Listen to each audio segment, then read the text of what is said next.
साथियों नमस्कार, मैं हरिश्चंद्र बर्णवाल। मोदी ने एक तीर से कईयों को घायल कर दिया है और ऐसा घायल किया है कि वो न कराह पा रहे हैं और ना ही मरहम पट्टी करवा पा रहे हैं, क्योंकि जानते हैं ये वो लोग हैं जो बता ही नहीं पा रहे हैं कि वो घायल भी हुए हैं या नहीं हुए हैं। मीडिया तो इस समय दोस्तों सिर्फ संसद हमले में लगा है, लेकिन जो खबर छूट गई वो बताना जरूरी है, क्योंकि मध्य प्रदेश में डॉक्टर मोहन यादव की कमान संभालने के बाद एक ही नारा गूंज रहा है, फ्लावर समझा था क्या, फायर हूं। मगर इस खबर को बताने से पहले कुछ महत्वपूर्ण न्यूज बताना जरूरी है।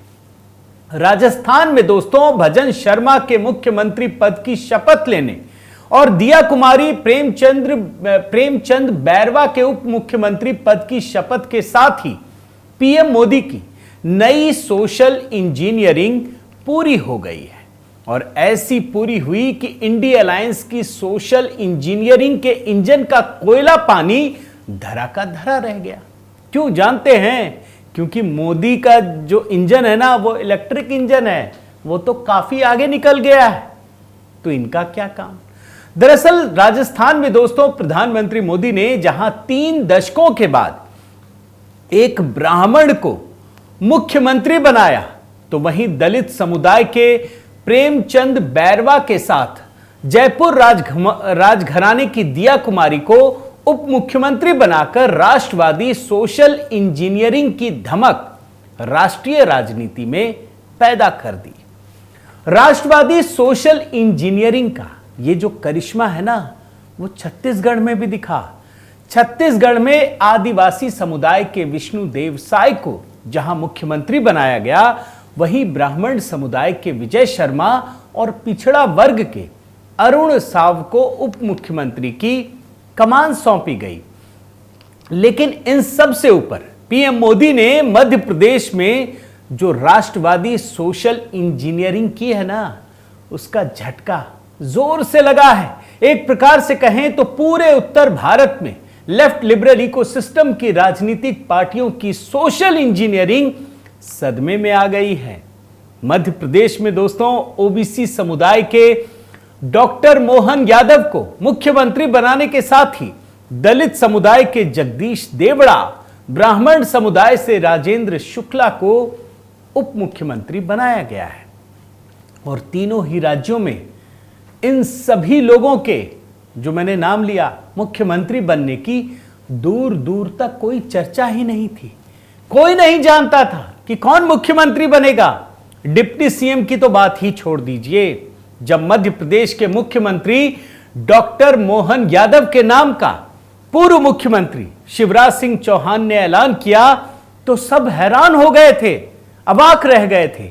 और विपक्ष का यह हाल था कि काटो तो खून नहीं। डॉक्टर मोहन यादव के बारे में कुछ बता दूं। शिक्षा, एलएलबी, पीएचडी, इसके साथ साथ भाजपा की छात्र राजनीति करते हुए इस मुकाम तक पहुंचे हैं। एक तरफ जहां वो ओबीसी के यादव समुदाय के तेज तर्रार नेता हैं, वहीं सनातन संस्कृति के प्रति अगाध श्रद्धा और सेवा भाव है। दक्षिण उज्जैन से चुनकर विधानसभा पहुंचे हैं और मुख्यमंत्री के पद की शपथ लेते ही वो सीधे महाकालेश्वर मंदिर में महाकाल का दर्शन करने पहुंचे। और मध्य प्रदेश के मुख्यमंत्री डॉक्टर मोहन यादव ने अपने पहले ही कदम से बता दिया कि वो राष्ट्रवादी ओबीसी का वो नया चेहरा है जो उत्तर प्रदेश, बिहार के उन ओबीसी यादव चेहरों तेजस्वी यादव और अखिलेश यादव से बिल्कुल अलग है। क्यों? क्योंकि तेजस्वी यादव और अखिलेश यादव की राजनीति अपने ही सनातन संस्कृति को ध्वस्त करने और तोड़ने से जुड़ी है। आपको पता है ना कि सनातन संस्कृति को लेकर आरजेडी के नेताओं ने क्या कुछ नहीं कहा, समाजवादी पार्टी के नेताओं ने क्या कुछ नहीं कहा। लेकिन डॉक्टर यादव ये ओबीसी में, यादव राजनीति में अचानक एक नया आयाम ही नहीं है, बल्कि एक श्रेष्ठ चुनौती इन्होंने पेश कर दी है। मुख्यमंत्री बनने के साथ ही डॉक्टर मोहन यादव ने जो पहला फैसला किया उसमें यह था कि धर्म के नाम पर लाउड स्पीकरों से जो शोर शराबा और हंगामा करके लोगों के चैन सुकून को खत्म किया जा रहा था, उस पर पाबंदी लगा दी। और ये जो पाबंदी लगाई गई है ना, ऐसा नहीं है कि कोई मनमाने तरीके से लगा दिया गया, कई बार गलत तरीके से पेश कर देते हैं। ये पाबंदी सुप्रीम कोर्ट के निर्देशों के तहत अपनी पहली ही मंत्रिमंडल की बैठक में लगाई गई।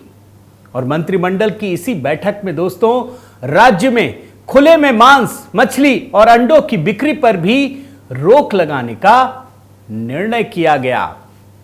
और सिर्फ फैसला ही नहीं लिया बल्कि फैसले को अमल में लाने का काम भी शुरू कर दिया गया है। आप देख लीजिए, बुलडोजर का एक्शन शुरू हो चुका है।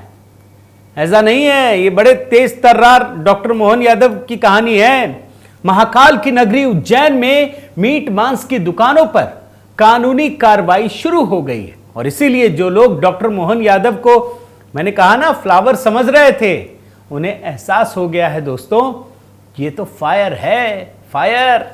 और ये भी याद रखिए कि मध्य प्रदेश में जो कांग्रेस चुनाव के दौरान जाति जनगणना कराने का वादा कर रही थी और यह समझाने का प्रयास कर रही थी कि जिस देश में 80% हिंदू हों उसे हिंदू राष्ट्र बनाने की क्या बात है, वो तो पहले से ही हिंदू राष्ट्र है, यही कह रही थी ना कांग्रेस।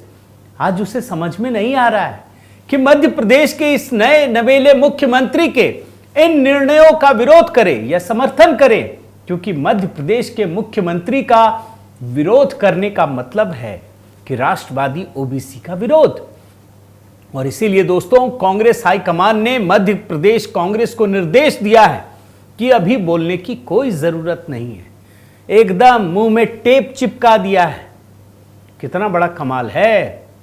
और सिर्फ मध्य प्रदेश में कांग्रेस के ही होठ सिल गए ऐसा नहीं है, बल्कि उत्तर भारत में आप देखिए इंडिया अलायंस की पार्टियां प्रधानमंत्री मोदी के इस राष्ट्रवादी सोशल इंजीनियरिंग से सकते में है। इस इंजीनियरिंग में दोस्तों ओबीसी, आदिवासी, दलित, ब्राह्मण और राजपूत सभी समुदाय को राष्ट्र की नीति का नियंता बनाया गया है, जबकि कांग्रेस और उसकी इंडिया अलायंस पार्टियां इसी नीति निर्धारण में ओबीसी, दलित और पिछड़ों की भूमिका की मांग चुनाव के दौरान जोर शोर से उठा रही थी।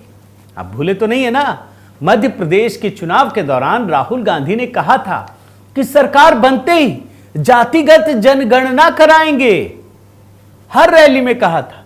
और राहुल गांधी जिस एक्सरे को करने की बात कर रहे थे, उस एक्सरे को तो प्रधानमंत्री मोदी ने हकीकत में जनता के सामने रख दिया।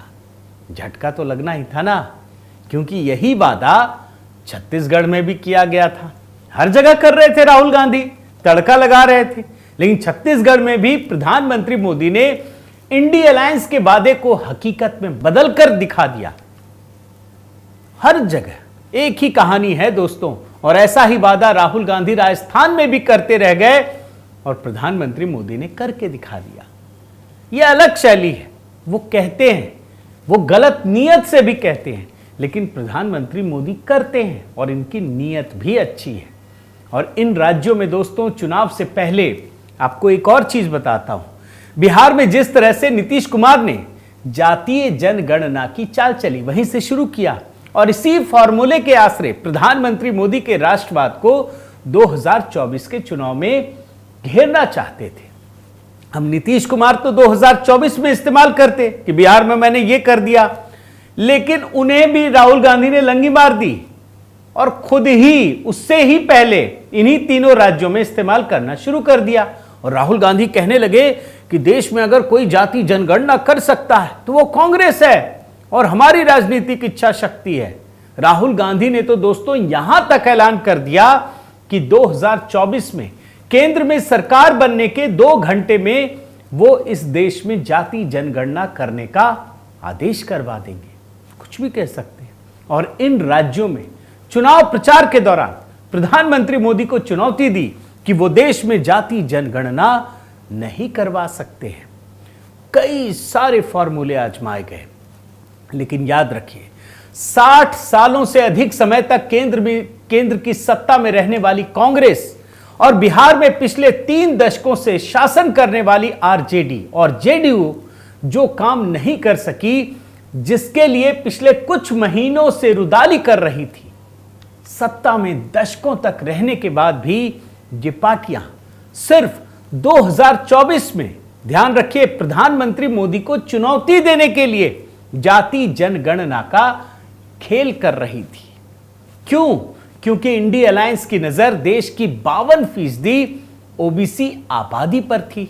यही सच है ना, जिससे इंडी अलायंस के ये नेता सिर्फ अपनी सत्ता की भूख मिटाना चाहते थे। लेकिन हुआ क्या? प्रधानमंत्री मोदी ने इनके जाति जनगणना के वादे के खोखलेपन को एक झटके में खोल दिया। कांग्रेस और इंडी अलायंस सिर्फ जाति जनगणना की बात करती है, लेकिन प्रधानमंत्री मोदी ने तो करके दिखा दिया। ओबीसी हो, दलित हो, आदिवासी, पिछड़ों, जो फायदा मिलना चाहिए था, प्रधानमंत्री मोदी ने दिखाया कि सत्ता मिलने के पहले दिन से ही उन्होंने देना शुरू कर दिया, आज भी दे रहे हैं। लेकिन यह फायदा राष्ट्रवाद के खिलाफ नहीं है, बल्कि राष्ट्रवाद को मजबूत करते हुए मिल रहा है। और यही मोदी मैजिक है दोस्तों, जो राजस्थान, मध्य प्रदेश और छत्तीसगढ़ के चुनाव परिणाम में भी हमें दिखता है। तो कुल मिलाकर साथियों, राष्ट्र के समुदायों, जातियों और वर्गों के बीच भेद पैदा करने की रणनीति अपनाने वाली इंडी अलायंस की पार्टियों की नजर सिर्फ गणित पर होती है। इन जातियों, समुदायों और वर्गों की उस केमिस्ट्री पर नहीं होती है जो इनके दिलों में राष्ट्र प्रेम के रूप में होता है। ये केमिस्ट्री तब दिखती है, इनको देखना भी चाहिए, कि जब चंद्रयान की सफलता पर 140 करोड़ का राष्ट्र एक साथ खड़े होकर ताली बजाता है। और यही केमिस्ट्री प्रधानमंत्री मोदी के राष्ट्रवाद का शक्ति स्रोत है, जिसे 2024 में चुनौती देने के लिए एक आर्टिफिशियल शक्ति का स्रोत इंडी अलायंस ने तैयार किया है और जिसकी हकीकत आज हमारे सामने है। लेकिन वो जानते नहीं हैं कि आप कितने भी हद तक, किसी भी हद तक बुरे में चले जाएं, चूंकि प्रधानमंत्री मोदी की नीयत अच्छी है, वो उसका तोड़ कहीं ना कहीं निकाल ही लेते हैं। और सबसे बड़ी बात, जनता इस बात को समझ भी लेती है। बहुत बहुत धन्यवाद। आपसे निवेदन है साथियों कि आप मेरे इस चैनल को जरूर सब्सक्राइब कीजिए, लाइक कीजिए, शेयर कीजिए, कमेंट कीजिए और इस बेल आइकन को प्रेस करना मत भूलिएगा। नमस्कार।